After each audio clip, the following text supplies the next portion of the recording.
ਕੱਚੇ ਦੇ ਡਾਕੂ ਤੇ ਇਸ਼ਤਿਹਾਰੀ ਦਾ ਰਿਆਸਤ ਨਾਲ ਮੁਜ਼ਾਕਰਾਤ ਤੋਂ ਇਨਕਾਰ। ਅਗਵਾ ਹੋਣ ਵਾਲੇ 11 ਪੰਜਾਬੀਆਂ ਦੇ ਸਿਰ ਤੇ ਮੌਤ ਨੱਚਣ ਲੱਗ ਪਈ।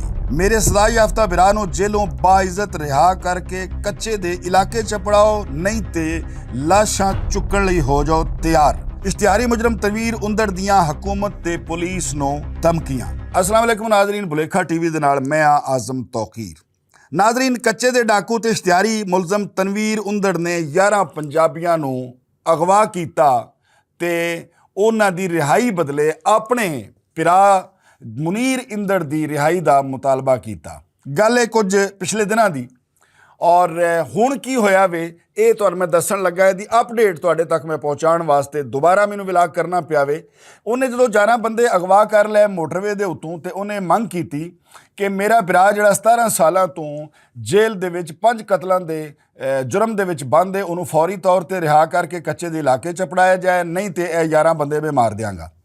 ਇਸ ਵਾਕੇ ਨੇ ਪੂਰੀ ਰਿਆਸਤ ਨੂੰ ਹਿਲਾ ਕੇ ਰੱਖ ਦਿੱਤਾ। ਇਸ ਵਾਸਤੇ ਕਿ ਮੋਟਰਵੇ ਦੇ ਉੱਤੋਂ 11 ਬੰਦਿਆਂ ਨੂੰ ਅਗਵਾ ਕਰਨਾ, ਦੋਵੇਂ ਸਾਈਡਾਂ ਮੋਟਰਵੇ ਦੀਆਂ ਬੰਦ ਕਰਕੇ ਫਾਇਰਿੰਗ ਕੀਤੀ ਗਈ, ਢੇਰ ਸਾਰੇ ਬੰਦੇ ਜ਼ਖਮੀ ਹੋਏ, ਢੇਰ ਸਾਰੀਆਂ ਗੱਡੀਆਂ ਜਿਹੜੀਆਂ ਨੇ ਉਹ ਤਬਾਹ ਹੋ ਗਈਆਂ ਔਰ ਉਹਨਾਂ 11 ਪੰਜਾਬੀਆਂ ਨੂੰ ਸ਼ਨਾਖਤ ਕਰਕੇ ਉੰਦੜ ਗੈਂਗ ਨੇ ਚੁੱਕ ਲਿਆ।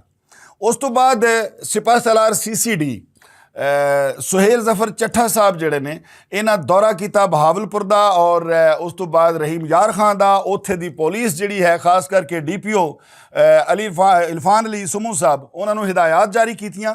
ਉਸ ਤੋਂ ਬਾਅਦ ਮਸਲੀਅਤ ਦਾ ਮੁਜ਼ਾਹਰਾ ਕਰਦੇ ਹੋਏ ਮੈਂ ਇਹਨੂੰ ਮਸਲੀਅਤ ਹੀ ਕਹਾਂਗਾ ਕਿ ਰਿਆਸਤ ਨੇ ਔਰ ਸਾਡੇ ਕਾਨੂੰਨ ਦੇ ਇਦਾਰਿਆਂ ਨੇ ਫਿਰ ਵੀ ਮਸਲੀਅਤ ਦੇ ਤਹਿਤ ਉਹਦੇ ਨਾਲ ਮੁਜ਼ਾਕਰਾਤ ਕਰਨ ਦੀ ਕੋਸ਼ਿਸ਼ ਕੀਤੀ। ਸਮੂ ਸਾਹਿਬ ਨੇ, DPO ਸਾਹਿਬ ਨੇ ਉੰਦੜ ਨਾਲ ਕਿ ਤੂੰ ਇਹਨਾਂ 11 ਬੇਗੁਨਾਹ ਲੋਕਾਂ ਨੂੰ ਛੱਡ ਦੇ, ਤੇਰੇ ਭਰਾ ਨੂੰ ਕੁਛ ਨਹੀਂ ਹੋਏਗਾ। ਜੋ ਹੀ ਉਹਦੀ ਸਜ਼ਾ ਪੂਰੀ ਹੁੰਦੀ ਹੈ ਉਹਨੂੰ ਰਿਹਾ ਕਰ ਦਿੱਤਾ ਜਾਏ ਔਰ ਰਿਹਾ ਕਰ ਦਿੱਤਾ ਜਾਏਗਾ ਔਰ ਉਹਨੂੰ ਪੁਲਿਸ ਦੁਬਾਰਾ ਗ੍ਰਿਫਤਾਰ ਨਹੀਂ ਕਰੇਗੀ। ਲੇਕਿਨ ਮਜ਼ੇ ਦੀ ਗੱਲ ਇਹ ਵੇ ਕਿ ਇੱਕ ਮਾਮੂਲੀ ਜਿਹਾ ਡਕੈਤ, ਇੱਕ ਮਾਮੂਲੀ ਜਿਹਾ ਇਸ਼ਤਿਹਾਰੀ, ਮਾਮੂਲੀ ਉਹਨੂੰ ਮੈਂ ਕਿਸ ਤੋਂ ਕਹਿ ਰਿਹਾ ਵਾਂ, ਮਾਮੂਲੀ ਇਸ ਤੋਂ ਕਹਿ ਰਿਹਾ ਵਾਂ ਕਿ ਰਿਆਸਤ ਦੇ ਸਾਹਮਣੇ ਜਿੱਡਾ ਮਰਜ਼ੀ ਤਗੜਾ ਕੋਈ ਬਦਮਾਸ਼ ਹੋਵੇ ਉਹ ਕੁਛ ਵੀ ਨਹੀਂ ਹੁੰਦਾ, ਉਹ ਮਾਮੂਲੀ ਹੁੰਦਾ। ਇਦਾਰਿਆਂ ਦੇ ਸਾਹਮਣੇ ਇਦਾਰਿਆਂ ਨਾਲ ਕੋਈ ਲੜ ਨਹੀਂ ਸਕਦਾ। ਕੋਈ ਜਿੱਡਾ ਮਰਜ਼ੀ ਤਗੜਾ ਇਸ਼ਤਿਹਾਰੀ ਹੋਵੇ, ਉਹਨੇ ਸੈਂਕੜਿਆਂ ਬੰਦੇ ਮਾਰੇ ਹੋਣ, ਉਹਦੇ ਕੋਲ ਬੰਬ ਹੋਣ, ਉਹਦੇ ਕੋਲ ਰਾਕਟ ਲਾਂਚਰ ਹੋਣ, ਲੇਕਿਨ ਇਦਾਰਿਆਂ ਨਾਲ ਲੜਾਈ ਨਹੀਂ ਹੋ ਸਕਦੀ। ਇਦਾਰੇ ਹਮੇਸ਼ਾ ਤਗੜੇ ਹੁੰਦੇ ਨੇ। ਅਗਰ ਇਦਾਰੇ ਵਕਤੀ ਤੌਰ ਕੋਈ ਕਾਰਵਾਈ ਨਹੀਂ ਕਰ ਰਹੇ ਹੁੰਦੇ ਤੇ ਜ਼ਾਹਿਰ ਉਹਦੇ ਵਿੱਚ ਵੀ ਕੋਈ ਮਸਲੀਅਤ ਹੁੰਦੀ ਹੈ। ਬਹਰਹਾਲ ਇਦਾਰਿਆਂ ਨੇ ਜਦੋਂ ਉਹਦੇ ਨਾਲ ਮੁਜ਼ਾਕਰਾਤ ਦੀ ਕੋਸ਼ਿਸ਼ ਕੀਤੀ ਹੈ ਔਰ ਵਿੱਚ ਇਹ ਵੀ ਕਿਹਾ ਕਿ ਤੇਰਾ ਸਾਡਾ ਕੁਰਾਨ ਜ਼ਾਮਨ ਹੈ, ਤੇਰੇ ਭਰਾ ਨੂੰ ਕੁਛ ਨਹੀਂ ਹੋਏਗਾ, ਤੇਰੇ ਜ਼ਿਹਨ 'ਚ ਇਹ ਵੇ ਕਿ ਇਹਨੂੰ ਜੇਲੋਂ ਨਿਕਲਦਿਆਂ ਗ੍ਰਿਫਤਾਰ ਕਰ ਲਿੱਤਾ ਜਾਏਗਾ ਜਾਂ ਮਾਰ ਦਿੱਤਾ ਜਾਏਗਾ, ਐਸਾ ਕੁਛ ਨਹੀਂ ਹੋਏਗਾ। ਇਹਦੀ ਜੋ ਹੀ ਸਜ਼ਾ ਪੂਰੀ ਹੁੰਦੀ ਹੈ, 2-4 ਮਹੀਨੇ ਰਹਿ ਗਏ ਨੇ ਉਹਦੀ ਸਜ਼ਾ। 17 ਸਾਲਾਂ ਤੋਂ ਮੁਨੀਰ ਅੰਦਰ ਜਿਹੜਾ ਹੈਗਾ 5 ਬੰਦਿਆਂ ਦੇ ਕਤਲ ਦੇ ਵਿੱਚ ਜੇਲ੍ਹ ਦੇ ਵਿੱਚ ਬੰਦ ਹੈ, ਲੇਕਿਨ ਉਸ ਖਬੀਸ ਨੇ ਇਨਕਾਰ ਕਰ ਦਿੱਤਾ ਹੈ ਮੁਜ਼ਾਕਰਾਤ ਤੋਂ। ਉਹਦੇ ਮੁਜ਼ਾਕਰਾਤ ਤੋਂ ਇਨਕਾਰ ਕਰਨ ਦੇ ਨਾਲ ਹੀ ਜਿਹੜੇ ਉਹ 11 ਪੰਜਾਬੀ ਬੇਗੁਨਾਹ ਅਗਵਾ ਹੋਏ ਨੇ ਉਹਨਾਂ ਦੇ ਘਰਾਂ ਦੇ ਵਿੱਚ ਵੈਣ ਪੈ ਚੁੱਕੇ ਨੇ ਔਰ ਉਹ ਲੋਕ ਵਿਚਾਰੇ ਲਵਾਹਕੀਨ ਉਹਨਾਂ ਦੇ ਇਹਤਜਾਜ ਕਰ ਰਹੇ ਨੇ।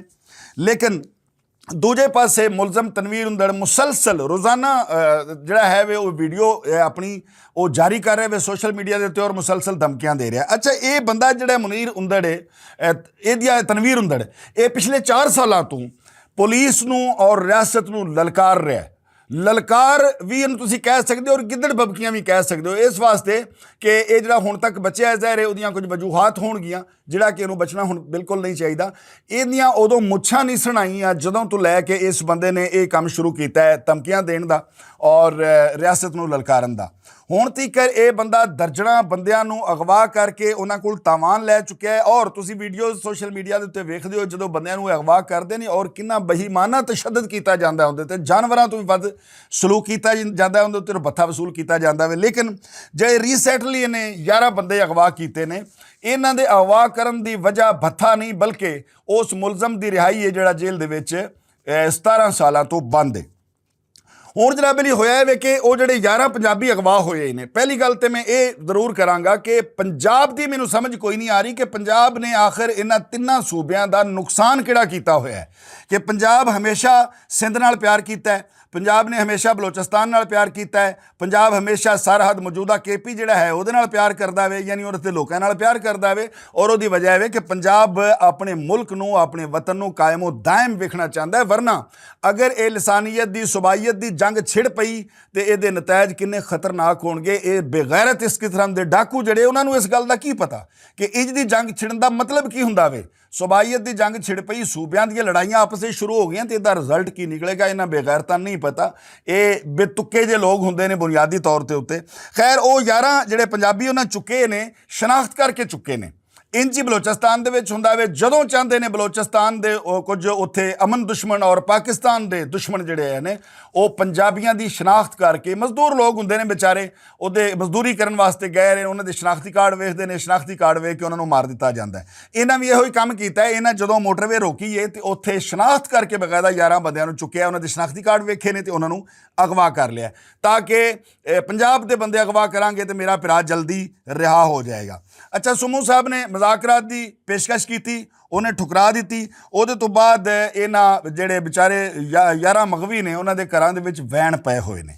ਇਹ ਸਿਰਫ 11 ਬੰਦਿਆਂ ਦਾ ਅਗਵਾ ਨਹੀਂ, 11 ਫੈਮਲੀਆਂ ਇਸ ਟਾਈਮ ਡਿਸਟਰਬ ਹੈਗੀਆਂ ਨੇ ਔਰ ਪਰੇਸ਼ਾਨ ਨੇ, ਔਰ ਉਹ ਇਤਜਾਜ ਕਰ ਰਹੇ ਨੇ ਲੋਕ ਕਿ ਸਾਡੇ ਬੇਗੁਨਾਹ ਲੋਕਾਂ ਨੂੰ ਰਿਹਾ ਕਰਾਇਆ ਜਾਏ। ਲੇਕਿਨ ਦੂਜੇ ਪਾਸੇ ਗੱਲ ਆ ਜਾਂਦੀ ਹੈ ਸਾਡੀ ਰਿਆਸਤ ਦੀ ਔਰ ਸਾਡੇ ਇਦਾਰਿਆਂ ਦੀ ਕਿ ਕਿਹੜੀ ਉਹ ਮਸਲੇ ਅਤੇ ਜਿਹਦੇ ਤਹਿਤ ਹੁਣ ਤੱਕ ਇਸ ਮਾਮੂਲੀ ਜੇ ਗੈਂਗ ਦਾ ਖਾਤਮਾ ਨਹੀਂ ਕੀਤਾ ਜਾ ਸਕਿਆ। ਉਹਦੀ ਮਿਸਾਲ ਇੱਕ ਮੈਂ ਇਹ ਦਿਆਂਗਾ ਕਿ ਹਕੂਮਤ ਜੇ ਚਾਵੇ, ਇਦਾਰੇ ਜੇ ਸਾਡੇ ਚਾਹਣ, ਅਕਬਰ ਬੁਗਟੀ ਵਰਗੇ ਬੰਦੇ ਨੂੰ ਮਾਰ ਗਿਰਾਣ, ਇਸ ਵਾਸਤੇ ਕਿ ਅਕਬਰ ਬੁਗਟੀ ਨੂੰ ਮਾਰਨਾ ਕੋਈ ਐਡਾ ਆਸਾਨ ਕੰਮ ਨਹੀਂ ਸੀ।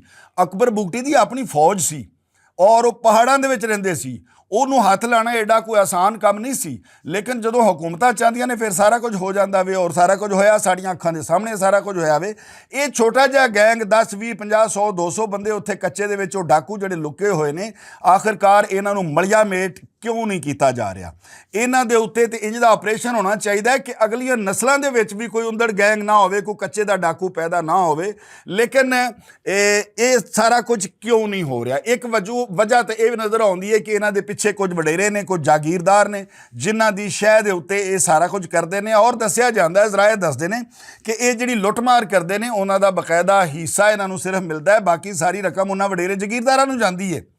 ਤੇ ਮੇਰੇ ਖਿਆਲ ਨਾਲ ਇਹ ਕੱਚੇ ਦੇ ਡਾਕੂ ਸਿਰਫ ਜੁਰਮਵਾਰ ਨਹੀਂ, ਜਿਹੜੇ ਪਿੱਛੇ ਇਹਨਾਂ ਦੇ ਬੈਠੇ ਸਹੂਲਤਕਾਰ ਨੇ, ਇਹਨਾਂ ਨੂੰ ਪ੍ਰੋਟੈਕਟ ਕਰਦੇ ਨੇ, ਉਹ ਸਭ ਤੋਂ ਜ਼ਿਆਦਾ ਵੱਡੇ ਜੁਰਮਵਾਰ ਨੇ ਔਰ ਉਹਨਾਂ ਨੂੰ ਵੀ ਫੜਨਾ ਚਾਹੀਦਾ ਔਰ ਉਹਨਾਂ ਨੂੰ ਸਫਾ ਹਸਤੀ ਤੋਂ ਮਿਟਾ ਦੇਣਾ ਚਾਹੀਦਾ ਵੇ। ਮੈਂ ਖਾਸ ਕਰਕੇ ਕਦੇ ਵੀ ਇਦਾਰਿਆਂ ਦੇ ਪੁਲਿਸ ਮੁਕਾਬਲਿਆਂ ਦੇ ਹਵਾਲੇ ਨਾਲ ਅਗਰ ਗੱਲ ਹੋਵੇ ਤਾਂ ਮੈਂ ਹਮੇਸ਼ਾ ਕਹਿਣਾ ਵਾ ਕਿ ਕਾਨੂੰਨੀ ਰਸਤਾ ਇਖਤਿਆਰ ਕਰਨਾ ਚਾਹੀਦਾ ਵੇ।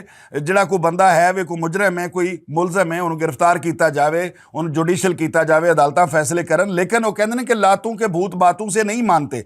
ਜਿਹੜੇ ਇੰਜ ਦੇ ਗੈਂਗ ਨੇ ਉਹਨਾਂ ਨੂੰ ਫੜ ਕੇ ਤੇ ਗ੍ਰਿਫਤਾਰ ਕਰਨ ਦੀ ਲੋੜ ਹੁੰਦੀ ਹੀ ਨਹੀਂ ਹੈ। ਸਾਡੇ ਸਾਰਿਆਂ ਦੇ ਸਾਹਮਣੇ ਨੇ, ਇੱਕ ਬੰਦਾ ਵੀਡੀਓ ਦੇ ਉੱਤੇ ਆ ਕੇ ਇਦਾਰਿਆਂ ਨੂੰ ਧਮਕੀਆਂ ਦੇ ਰਿਹਾ ਹੈ ਔਰ ਸਿਰਫ ਉਹਨੇ ਧਮਕੀਆਂ ਨਹੀਂ ਦਿੱਤੀਆਂ। ਪਿਛਲੇ ਦਿਨਾਂ ਦੇ ਵਿੱਚ ਅੱਜ ਜਦੋਂ ਇੱਕ ਉੰਦੜ ਮਾਰਿਆ ਗਿਆ ਪੁਲਿਸ ਮੁਕਾਬਲੇ ਦੇ ਵਿੱਚ, ਉਸ ਤੋਂ ਬਾਅਦ ਇਹਨੇ 5 ਇਲੀਟ ਫੋਰਸ ਦੇ ਜਵਾਨਾਂ ਨੂੰ ਸ਼ਹੀਦ ਕੀਤਾ ਔਰ ਲੁਕ ਛੁਪ ਕੇ ਨਹੀਂ ਕੀਤਾ, ਧਮਕੀਆਂ ਦੇ ਕੇ ਦੱਸ ਕੇ ਜਦੋਂ 16 ਬੰਦੇ ਉੱਥੋਂ ਕੱਚੇ ਦੇ ਇਲਾਕੇ 'ਚੋਂ ਉਹਨਾਂ ਨੂੰ ਮਾਰਨ ਵਾਸਤੇ ਨਿਕਲੇ, ਉਦੋਂ ਵੀ ਦੱਸਿਆ ਕਿ ਬਦਲਾ ਲੈਣ ਲਈ ਅਸੀਂ ਆ ਰਹੇ ਹਾਂ ਔਰ ਉਹ 5 ਜਵਾਨ ਸ਼ਹੀਦ ਕਰਕੇ ਤੇ ਵਾਪਸ ਟੁਰ ਗਏ। ਉਸ ਤੋਂ ਪਹਿਲੇ 3 ਜਵਾਨ ਇਹਨਾਂ ਸ਼ਹੀਦ ਕੀਤੇ ਹੋਏ ਨੇ। ਆਮ ਸ਼ਹਿਰੀ ਇਹਨਾਂ ਕਿੰਨੇ ਹੁਣ ਤੱਕ ਮਾਰੇ ਨੇ ਇਹਦਾ ਕੋਈ ਅੰਦਾਜ਼ਾ ਹੀ ਨਹੀਂ ਲਾ ਸਕਦਾ। ਤਨਵੀਰ ਉੰਦਰ ਦੇ ਉੱਤੇ ਦਰਜਨਾਂ ਨਹੀਂ ਸੈਂਕੜੇ ਦੇ ਹਿਸਾਬ ਨਾਲ ਮੁਕੱਦਮਾਤ ਦਰਜ ਨੇ, ਜਿਨ੍ਹਾਂ 'ਚ ਅਗਵਾ, ਬਰਾਏ ਤਾਵਾਨ ਨੇ, ਕਤਲ ਹੈ, ਇਕਦਾਮੇ ਕਤਲ ਹੈ, ਪੁਲਿਸ ਮੁਕਾਬਲੇ ਨੇ। ਲੇਕਿਨ ਉਹ ਬੰਦਾ ਹੁਣ ਵੀ ਸਰੇਆਮ ਧਮਕੀਆਂ ਦਿੰਦਾ ਫਿਰ ਰਿਹਾ ਵੇ। ਆਖਿਰ ਕਦੋਂ ਤੱਕ ਰਿਆਸਤ ਜਿਹੜੀ ਹੈ ਵੇ ਉਹ ਮਸਲੀਅਤ ਦਾ ਸ਼ਿਕਾਰ ਰਹੇਗੀ ਔਰ ਇਹਨਾਂ ਚੰਦ ਕੱਚੇ ਦੇ ਡਾਕੂਆਂ ਦਾ ਜਿਹੜਾ ਸਫਾਇਆ ਉਹ ਕਿਉਂ ਨਹੀਂ ਕਰ ਰਹੀ? ਮੈਂ ਆਪਣੇ ਇਦਾਰਿਆਂ ਨੂੰ ਇਹ ਜ਼ਰੂਰ ਕਹਾਂਗਾ ਕਿ ਕੋਈ ਕਿਸੇ ਕਿਸਮ ਦੀ ਮਸਲੀਅਤ ਦੀ ਜ਼ਰੂਰਤ ਨਹੀਂ ਹੈ। ਕੋਈ ਜਿਹੜਾ ਵੀ ਇਹਨਾਂ ਦੇ ਪਿੱਛੇ ਕੋਈ ਵਡੇਰਾ ਹੈ, ਕੋਈ ਜਾਗੀਰਦਾਰ ਇਹਨਾਂ ਦੇ ਪਿੱਛੇ, ਫੌਰੀ ਤੌਰ ਤੇ ਸਭ ਤੋਂ ਪਹਿਲੇ ਉਹਨੂੰ ਸ਼ਿਕੰਜੇ ਵਿੱਚ ਲਿਆਂਦਾ ਜਾਏ ਤੇ ਫਿਰ ਇਹਨਾਂ ਨੂੰ ਫੜਿਆ ਜਾਏ ਔਰ ਫੜ ਕੇ ਇਹਨਾਂ ਨੂੰ ਵਾਸਲੇ ਜਹੰਨਮ ਕੀਤਾ ਜਾਏ। ਮੇਰੇ ਕੁਝ ਦੋਸਤਾਂ ਨੇ ਕਮੈਂਟਸ ਕੀਤੇ ਕਿ ਵਾਸਲੇ ਜਹੰਨਮ ਦਾ ਲਫ਼ਜ਼ ਇਸਤੇਮਾਲ ਨਾ ਕੀਤਾ ਕਰੋ, ਲੇਕਿਨ ਇਹਨਾਂ ਵਾਸਤੇ ਮੈਂ ਜਾਣਬੁੱਝ ਕੇ ਕਰ ਰਿਹਾ ਇਸ ਵਾਸਤੇ ਕਿ ਇਹ ਲੋਕ ਵਾਕਈ ਇਸ ਕਾਬਿਲ ਨੇ ਕਿ ਇਹਨਾਂ ਨੂੰ ਵਾਸਲੇ ਜਹੰਨਮ ਔਰ ਇਨਸ਼ਾਅੱਲਾ ਜਹੰਨਮ ਵਿੱਚ ਹੀ ਜਾਣਗੇ। ਇਸ ਵਾਸਤੇ ਮੈਨੂੰ ਇਹ ਦੱਸੋ ਕਿ ਇੱਕ ਮੁਸਾਫਰ ਜਿਹੜਾ ਸੇਵਨ ਸ਼ਰੀਫ ਗਿਆ ਜਾਂ ਆਪਣੇ ਕਿਸੇ ਕਾਰੋਬਾਰ ਦੇ ਸਿਲਸਿਲੇ 'ਚ ਕਿਸੇ ਪਾਸੇ ਗਿਆ, ਉਹ ਵਿਚਾਰਾ ਇੱਕ ਸਫ਼ਰ ਕਰ ਰਿਹਾ ਵੇ, ਉਹਨੂੰ ਬੇਗੁਨਾਹ ਨੂੰ ਮੋਟਰਵੇ ਦੇ ਉੱਤੋਂ ਚੁੱਕ ਕੇ ਲਿਜਾ ਕੇ ਅਗਵਾ ਕਰਕੇ ਉਹਦੇ 'ਤੇ ਤਸ਼ੱਦਦ ਕੀਤਾ ਜਾ ਰਿਹਾ ਔਰ ਆਪਣੀਆਂ ਮੰਗਾਂ ਪੂਰੀਆਂ ਕਰਨ ਦੀ ਕੋਸ਼ਿਸ਼ ਕੀਤੀ ਜਾ ਰਹੀ ਹੈ। ਇੰਜ ਦੇ ਲੋਕ ਵਾਸਲੇ ਜਹੰਨਮ ਹੀ ਹੋਣਗੇ, ਇਹਨਾਂ ਦਾ ਠਿਕਾਣਾ ਇਨਸ਼ਾਅੱਲਾ ਜਹੰਨਮ ਹੀ ਹੋਏਗਾ। ਔਰ ਮੇਰੀ ਬੇਨਤੀ ਹੈ ਆਪਣੇ ਇਦਾਰਿਆਂ ਅੱਗੇ, ਸਿਪਾਹ ਸਾਲਾਰ CCD ਆਪਣਾ ਸੁਹੇਲ ਜ਼ਫਰ ਚੱਠਾ ਸਾਹਿਬ ਅੱਗੇ, ਦੀਗਰ ਇਦਾਰੇ ਜਿੰਨੇ ਹੈ ਨੇ ਕਾਨੂੰਨ ਦੇ ਉਹਨਾਂ ਅੱਗੇ ਮੇਰੀ ਇਹ ਬੇਨਤੀ ਹੈ ਕਿ ਇਸ ਮਾਮਲੇ ਦੇ ਵਿੱਚ ਕਿਸੇ ਮਸਲਹਤ ਦੀ ਜ਼ਰੂਰਤ ਨਹੀਂ ਹੈ ਔਰ ਅਸੀਂ ਪੰਜਾਬ ਦੇ ਆਵਾਮ ਆਪਣੇ ਇਦਾਰਿਆਂ ਦੇ ਮੋਢੇ ਨਾਲ ਮੋਢਾ ਲਾ ਕੇ ਖਲੋਤੇ ਹੋਏ ਹਾਂ। ਅਸੀਂ ਤੁਹਾਡੇ ਨਾਲ ਖਲੋਤੇ ਹੋਏ ਹਾਂ। ਇਹਨਾਂ ਨੂੰ ਫੌਰੀ ਤੌਰ ਤੇ ਉੱਥੇ ਵੱਡਾ ਆਪਰੇਸ਼ਨ ਕੀਤਾ ਜਾਵੇ, ਜਿਹੜਾ ਕਿ ਉਮੀਦ ਹੈ ਕਿ ਜ਼ਰੂਰ ਕੀਤਾ ਜਾਵੇਗਾ। ਵੱਡਾ ਆਪਰੇਸ਼ਨ ਕਰਕੇ ਇਹਨਾਂ ਨੂੰ ਸਫਾਏ ਹਸਤੀ ਤੋਂ ਮਿਟਾਇਆ ਜਾਏ, ਨਹੀਂ ਤੇ ਇੰਝ ਹੀ ਪੰਜਾਬੀਆਂ ਦਾ ਅਗਵਾ ਹੁੰਦਾ ਰਹੇਗਾ, ਲੋਕਾਂ ਦੇ ਘਰ ਉੱਜੜਦੇ ਰਹਿਣਗੇ ਤੇ ਕਾਨੂੰਨ ਜਿਹੜਾ ਉਹ ਖਲੋਤਾ ਤਮਾਸ਼ਾ ਵੇਖਦਾ ਰਹੇਗਾ। ਇਸ ਵਾਸਤੇ ਮੇਰੀ ਇਹ ਗੁਜ਼ਾਰਿਸ਼ ਹੈ ਕਿ ਇਹਨਾਂ ਨੂੰ ਫੌਰੀ ਤੌਰ ਤੇ ਗ੍ਰਿਫਤਾਰ ਕੀਤਾ ਜਾਵੇ, ਗ੍ਰਿਫਤਾਰ ਕਰਕੇ ਇਹਨਾਂ ਨੂੰ ਅਗਲੇ ਜਹਾਨ ਅਪੜਾਇਆ ਜਾਏ ਜਿੱਥੇ ਜਾਨੂ ਉਂਦੜ ਹੋਰੀ ਗਏ ਨੇ। ਕਿਉਂਕਿ ਇਹ ਭਾਈ ਸਾਹਿਬ ਜਿਹੜੇ ਨੇ ਤਨਵੀਰ ਉਂਦੜ ਸਾਹਿਬ, ਇਹ ਅਜੇ ਨਵੇਂ ਬਦਮਾਸ਼ੀ 'ਚ ਆਏ ਨੇ ਔਰ 4 ਕੁ ਸਾਲ ਇਹਨਾਂ ਨੂੰ ਹੋਏ ਨੇ। ਇਹਨਾਂ ਨੂੰ ਇਸ ਦੇ ਰਿਜ਼ਲਟ ਦਾ ਨਹੀਂ ਪਤਾ ਕਿ ਜਦੋਂ ਇਦਾਰਿਆਂ ਨੇ ਤੇਰੇ ਵੱਲ ਮੂੰਹ ਕਰ ਲਿਆ, ਇਹ ਜਿਹੜੀਆਂ ਤੂੰ ਗਿੱਦੜ ਬਬਕੀਆਂ ਦੇ ਰਿਹਾ ਨੇ, ਇਹ ਕੋਈ ਚੀਜ਼ ਨਹੀਂ, ਤੂੰ ਕੋਈ ਚੀਜ਼ ਨਹੀਂ। ਠੀਕ ਹੈ, ਅਗਰ ਪੰਜਾਬ ਪੁਲਿਸ ਚਾਹਵੇ ਨਾ, ਪੰਜਾਬ ਪੁਲਿਸ ਦੇ ਤਾਂ 2 ਥਾਣੇ ਭੇਜ ਦਈਏ ਤੇ ਤੁਹਾਡੇ ਸਾਰੇ ਸਿੰਧ ਨੂੰ ਨੱਥ ਪਾ ਦੇਣ। ਪੰਜਾਬ ਪੁਲਿਸ ਏਡੀ ਤਗੜੀ ਹੈ, ਪੰਜਾਬ ਪੁਲਿਸ ਸਟੀਲ ਦੀ ਬਣੀ ਹੋਈ ਹੈ। ਅਗਰ ਉਹਨਾਂ ਨੂੰ ਆਰਡਰ ਦੇ ਦਿੱਤਾ ਜਾਵੇ ਕਿ ਇਹਨਾਂ ਨੂੰ ਮੁਕਾ ਦਿਓ, ਤੁਹਾਨੂੰ ਮੁਕਾ ਦੇਗੀ। ਪੁਲਿਸ ਤੇ ਪੁਲਿਸ ਰਹਿ ਗਈ। ਮੈਂ ਸਮਝਣਾ ਵਾਂ ਕਿ ਸਾਡੇ ਕੋਲ ਤੇ ਏਡੇ ਏਡੇ ਬਦਮਾਸ਼ ਪਏ ਹੋਏ ਨੇ ਪੰਜਾਬ ਦੇ ਵਿੱਚ ਕਿ 2 ਬਦਮਾਸ਼ਾਂ ਦੇ ਜ਼ਿੰਮੇ ਲਾ ਦਿੱਤਾ ਜਾਵੇ ਤਾਂ ਉਂਦੜ ਗੈਂਗ ਦਾ ਖਾਤਮਾ ਕੀਤਾ ਜਾ ਸਕਦਾ ਵੇ।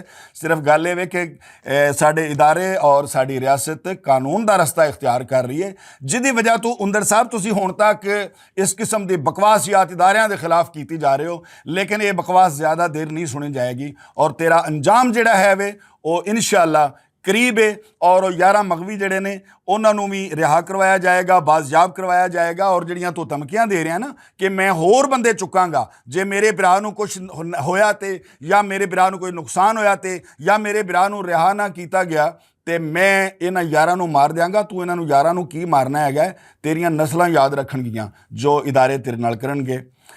ਮਿਲਨੇ ਆ ਕਿਸੇ ਅਗਲੇ ਸਟੋਰੀ ਵਿੱਚ। ਉਹਨੇ ਤੀਕਰ ਰੱਬ ਰਾਖਾ।